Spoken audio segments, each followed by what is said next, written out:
CIBIL സ്കോറിൽ പ്രതിസന്ധിയിലായി വ്യാപാര മേഖലയും. Covid കാലത്ത് 85 ദിവസം വ്യാപാര മേഖല സ്തംഭിച്ചിരുന്നു. ഇതോടെ പലരുടെയും ലോണിന്റെ തിരിച്ചടവ് മുടങ്ങി.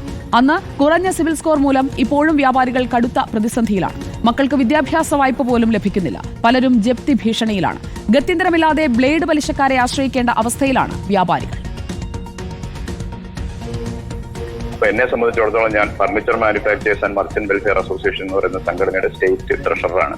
ഞങ്ങൾ വ്യാപാരികൾ പൊതുവിൽ അഭിമുഖീകരിക്കുന്ന പ്രശ്നം എന്ന് പറഞ്ഞു കഴിഞ്ഞാൽ, കോവിഡ് വന്ന സമയത്ത് നമ്മളെ കച്ചവട സ്ഥാപനങ്ങളൊക്കെ ഏകദേശം 84 ദിവസത്തോളം അടഞ്ഞു കിടന്നത്. പക്ഷെ ഇന്ന് ഭരണകർത്താക്കളോ അല്ലെങ്കിൽ ഈ റിസർവ് ബാങ്ക് ഓഫ് ഇന്ത്യയോ പോലും ഈ കാര്യത്തിൽ ഒരു തരത്തിലുള്ള ഒരു ഓർമ്മയും ഇല്ലാതെ അവര് ആ കഴിഞ്ഞ കാലങ്ങളെല്ലാം തമസ്കരിച്ചുകൊണ്ട് പുതിയ ജീവിത സാഹചര്യവുമായി മുന്നോട്ട് പോകുമ്പോൾ ഈ സിബില് പോലുള്ള സംവിധാനങ്ങൾ ഉണ്ടാക്കി വെക്കുന്ന ഗുരുതരമായ ഒരവസ്ഥ, ഇങ്ങനെ ഒരു പൈസയും കിട്ടാതെ വരുന്ന ആളുകൾ മുഴുവൻ ബ്ലേഡ് കമ്പനിയിലേക്കും അതുപോലെ തന്നെ ഇപ്പോഴുണ്ടായിട്ടുള്ള ഈ മൈക്രോ ഫിനാൻസ് കമ്പനികളിലേക്കും ഒക്കെ 18-20% പലിശയ്ക്ക് പോയി അവർ തല വെച്ചു കൊടുക്കുന്ന ഒരവസ്ഥയാണ്.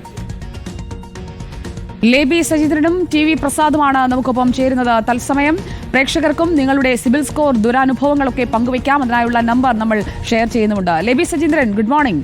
വ്യാപാരികൾ നേരിടുന്ന പ്രതിസന്ധി, പ്രത്യേകിച്ചും കോവിഡ് കാലത്ത് സ്തംഭനത്തിലായി പോയ, ലോക്ക്ഡൌണിലായി പോയ വ്യാപാര മേഖലയ്ക്ക് പലപ്പോഴും അവരുടെ 2 മാസത്തെങ്കിലും തിരിച്ചടവ് മുടങ്ങിയിട്ടുണ്ട്. നമ്മുടെ സുഹൃത്തുക്കൾക്കൊക്കെ ആ ഒരു അനുഭവം ഉള്ളതായി അവരൊക്കെ പങ്കുവച്ചിട്ടുണ്ട്.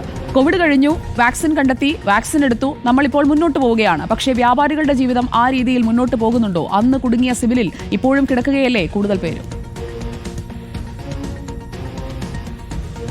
Good morning Sujaya. തീർച്ചയായും സുജയ സൂചിപ്പിച്ചതുപോലെ തന്നെയാണ് കോവിഡ് കാലത്ത് വ്യാപാര മേഖല എത്രത്തോളം പ്രതിസന്ധിയിലായി എന്നുള്ളത് നമ്മളെല്ലാം കണ്ടതാണ്.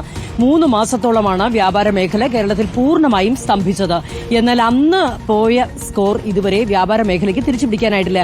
വ്യാപാര മേഖല എന്ന് പറയുമ്പോൾ വൻകിട വ്യാപാര മേഖലകൾ മാത്രമല്ലല്ലോ, ചെറുകിട വ്യാപാര സ്ഥാപനങ്ങൾ, ചെറുകിട വ്യാപാര മേഖല ഇതിൽ ഉൾപ്പെടുന്നതാണ്. ഈ ചെറുകിട വ്യാപാരികളെല്ലാം കടുത്ത പ്രതിസന്ധിയിലാണ് ആയിരിക്കുന്നത്. അന്ന് പോയ സിബിലിൽ കുടുങ്ങിയാണ് അവരുടെ ജീവിതം ഇപ്പോൾ മുന്നോട്ട് പോകുന്നത്. അവർക്ക് പുതിയതായി ഒരു സ്റ്റാർട്ടപ്പ് തുടങ്ങാൻ സാധിക്കുന്നില്ല. പുതിയൊരു സംരംഭത്തിനായി ലോണിന് അപേക്ഷയുമായി ചെന്നിട്ടുണ്ടെങ്കിൽ ബാങ്ക് അവരെ നിരാകരിക്കുകയാണ്. അതുപോലെ തന്നെയാണ് അവരുടെ കുടുംബം അനുഭവിക്കുന്ന അവസ്ഥ.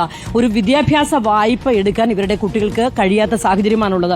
അപ്പോൾ സ്വാഭാവികമായും ഇവർ കടുത്ത പലിശയ്ക്ക് ബ്ലേഡ് മാഫിയയെ ആശ്രയിക്കേണ്ട സാഹചര്യം വരികയാണ്.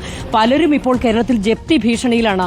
അതുതന്നെയാണ് ഇപ്പോൾ ഈ വ്യാപാര മേഖലയിലെ പ്രതിനിധിയായി സംസാരിച്ചുകൊണ്ട് അദ്ദേഹം പങ്കുവച്ചത്. തീർച്ചയായും വലിയ പ്രതിസന്ധിയാണ് നമ്മുടെ ചെറുകിട വ്യാപാര മേഖല, പ്രത്യേകിച്ചും കേരളത്തിലെ വ്യാപാര മേഖല ഈ സിബിൽ സ്കോറിൽ തട്ടി ഇപ്പോൾ അനുഭവിച്ചുകൊണ്ടിരിക്കുന്നത്.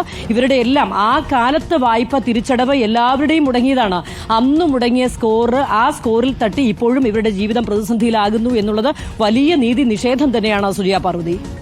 ഓക്കെ, തിരിച്ചടവുകൾ മുടങ്ങിയത് വലിയ രീതിയിൽ അവർക്ക് ബുദ്ധിമുട്ടാവുകയാണ്. കുട്ടികൾക്ക് വിദ്യാഭ്യാസ ലോൺ പോലും എടുക്കാൻ, അവരുടെ ജീവിതം മുന്നോട്ട് കൊണ്ടുപോകാൻ കഴിയാത്ത ഒരു സാഹചര്യം, അത് വലിയ ബുദ്ധിമുട്ടിലേക്ക് അവരെ കൊണ്ടുപോകുന്നുമുണ്ട്. ഇതിൽ ലേബി സജീന്ദ്രൻ, ഇപ്പോൾ കച്ചവടമൊക്കെ മെച്ചപ്പെട്ട ഈ വായ്പ പലരും പൂർണ്ണമായും അടച്ചു തീർത്തിട്ടൊക്കെ ഉണ്ടാകും. നമ്മുടെ ചില സുഹൃത്തുക്കളൊക്കെ പറഞ്ഞത് ഞങ്ങൾ വായ്പ മുഴുവൻ അടച്ചു തീർത്തു എന്നാണ്. പക്ഷേ അടുത്ത വായ്പ എടുക്കാൻ ചെല്ലുമ്പോഴാണ് ഇവരുടെ ജീവിതത്തിൽ വില്ലനായി സിബിൽ സ്കോർ ഉയർത്തി കാട്ടിക്കൊണ്ട് വായ്പ തരാൻ കഴിയില്ല എന്ന ഒരു മറുപടി അവർക്ക് കേൾക്കേണ്ടി വരുന്നത്. വായ്പ തിരിച്ചടയ്ക്കാൻ പറ്റുന്ന സാമ്പത്തിക സ്ഥിതിയിലായിട്ടും വായ്പ കിട്ടാത്ത ആളുകളുമില്ലേ ഈ കൂട്ടത്തിൽ? തീർച്ചയായും സുജയ്, അതുതന്നെയാണ് ഇതിന്റെ വലിയ പ്രതിസന്ധി. വായ്പയുടെ തിരിച്ചടവെല്ലാം പൂർത്തീകരിച്ചവർക്ക് പിന്നീട് ഒരു വായ്പയ്ക്ക് ബാങ്കിനെ സമീപിക്കാൻ സാധിക്കാത്ത സാഹചര്യമാണ്. കാരണം ഇവരുടെ സ്കോർ അന്ന് ഇത്തരത്തിൽ താഴ്ന്നതുകൊണ്ട് ഇവർക്ക് ഈ രീതിയിൽ പിന്നീട് ബാങ്കുകളെ സമീപിക്കാനാകുന്നില്ല. അതുതന്നെയാണ് ഇതിൽ ഏറ്റവും വലിയ കാര്യവും. അന്ന് സിവിൽ സ്കോറിനേറ്റ ഒരു തിരിച്ചടി ഇപ്പോഴും അതിന്റെ ഭാഗമായി ഇവർ അനുഭവിച്ചുകൊണ്ടിരിക്കുകയാണ്.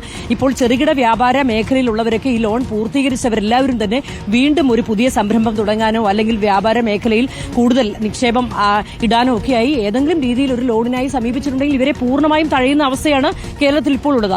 അത് മാത്രമല്ല, ഇവരുടെ വിദ്യാർത്ഥികൾ, ഇവരുടെ മക്കളായ വിദ്യാർത്ഥികൾ ഇത് ബാധിക്കുന്നു, കുടുംബത്തെ ബാധിക്കുന്നു.